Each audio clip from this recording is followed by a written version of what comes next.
Before we take questions, we should just talk briefly about one conflict which it was the case that everyone in the Arab world used to say was the pivot on which all problems in the region moved.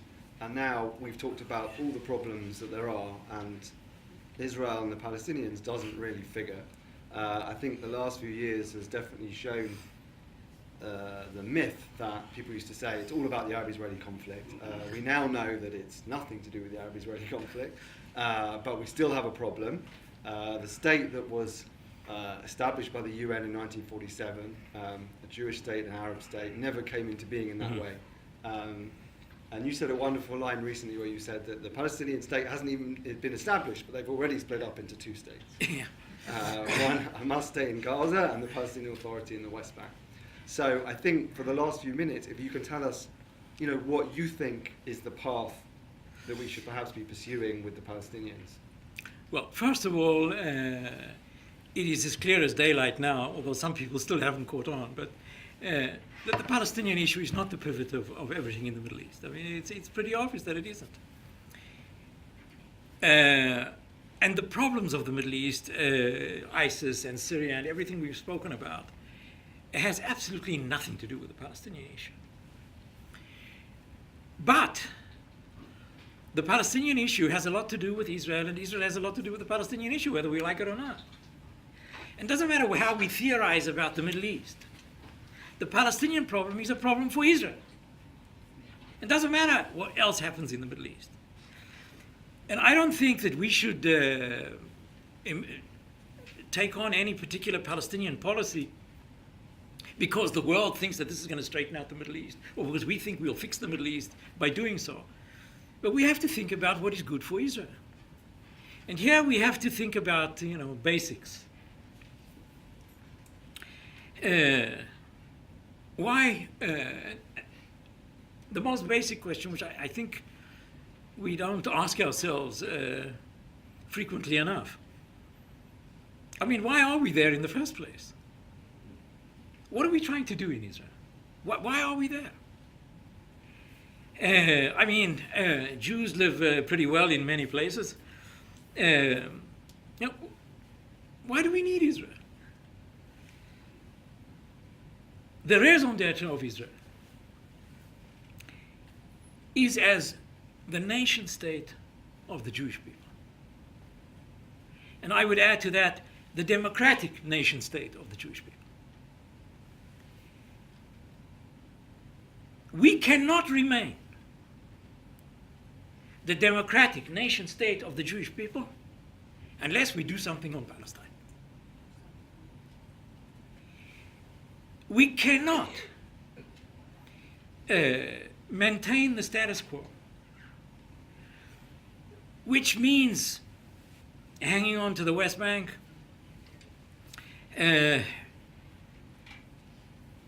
sliding down the slippery slope towards what will eventually become a one-state reality. And in a one-state reality, we, the Jews, will be the losers, not the winners.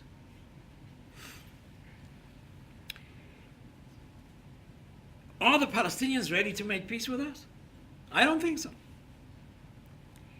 And to be quite honest, I don't think that if we withdraw from the West Bank, peace will follow. I really don't think so. But does that allow us to do nothing at all? I don't think so either. And this is where I find fault with Israel itself. I think that we have to look at the region around us. It is not only fraught with danger. There are also opportunities. And I'll just give a few and link this to the question of the Palestinians. The deal with Iran that gives us this 10 or 15 years break is an opportunity for Israel and the United States to come to an agreement, to an understanding on how to relate to Iran if they cheat. which they might very well do. To come to an understanding with the United States on what do we do about regional Iranian hegemonic design. Not only to fight, we've given up the fight at long last, but we should never have engaged in this fight with the United States over the agreement with Iran in the way we did it. And to use the 10 or 15 years to prepare for two possibilities. One where maybe there'll be an opening to Iran, and the other is to make the military preparations to deal with the Iranian problem, if and when it turns out the pessimistic forecast. The breakup of the Arab states gives Israel possibilities of regional connections and alliances, the likes of which we never had before. We are not alone anymore. We are not alone versus all the Arabs. The Sunnis and us are on the same side versus Iran and the Shiites. There are non-Arab players in the region with whom we can cooperate. Greece and Cyprus is a good example. Maybe one day things with the Turks will work out again. I'm not very optimistic about that. There are minorities in the region who would like to reach out to us, and we should reach out to them. The Maronites in Lebanon, the Druze in Lebanon and Syria, the Kurds in Syria and Iraq. We have common cause with them on many issues, and we should reach out to them. Maybe not publicly, but we should make it a policy. And on the Palestinian question, considering the weakness of the neighborhood,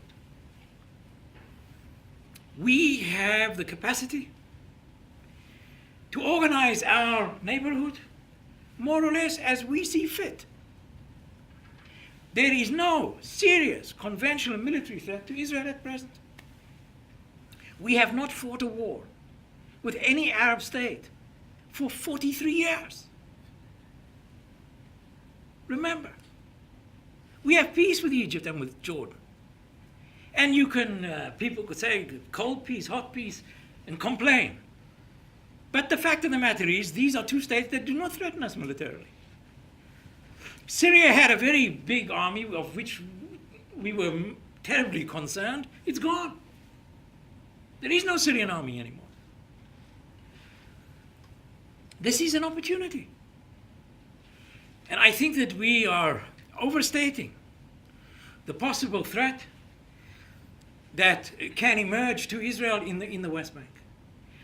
Not that it's peace in our time, and if we were to withdraw from parts of the West Bank, Hamas could take over. It could be problematic like Gaza.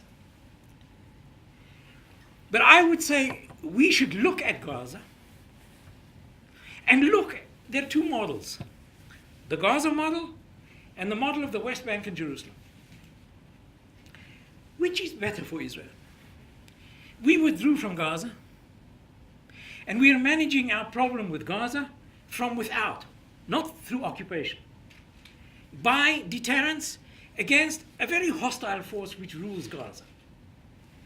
We, Israel, have come around to the position where we support the Hamas government in Gaza. We want them there. We think that if Hamas is replaced, only worse will come. So we now have an interest in the preservation of Hamas in Gaza.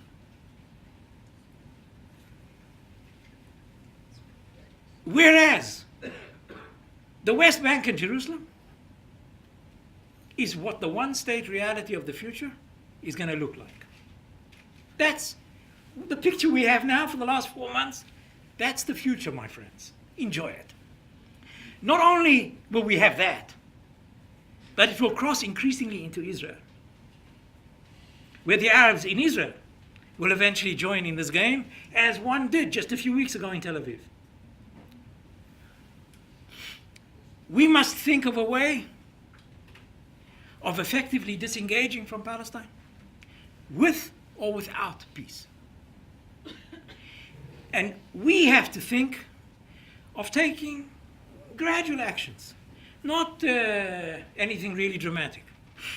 But gradually over the next 7 to 10 years, to create the basis for an eventual two-state reality. Rather than doing what we are doing, which is gradually shutting the door to a two-state solution. And that one day in 5 or 7 or 10 years' time, when we may want one, there won't be one. And in the area between the river and the sea, we will become the minority. I'd rather be a minority in Golders Green, if I have to choose. By the way, I'll tell you a real story about Golders Green, and we'll end on that.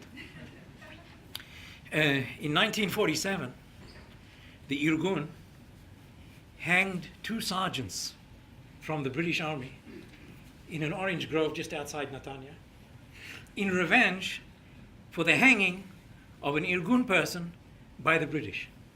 And the Irgun said, if you hang him, we'll hang your people, which we did. There was graffiti on the Golders Green tube station on the following day. You give us back Golders Green and you can have Palestine. But I would rather have a democratic Jewish state in part of Palestine. And I'll say one more thing on that. Israel's legitimacy is intimately linked to the idea of partition. Remember, we were born out of partition.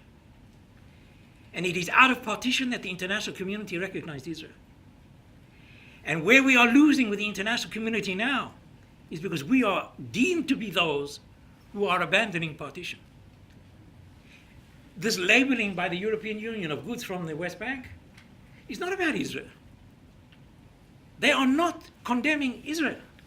They are condemning the occupation. And actually, they're very clear in making this distinction, which the BDS movement, by the way, does not make. The BDS movement is out for Israel.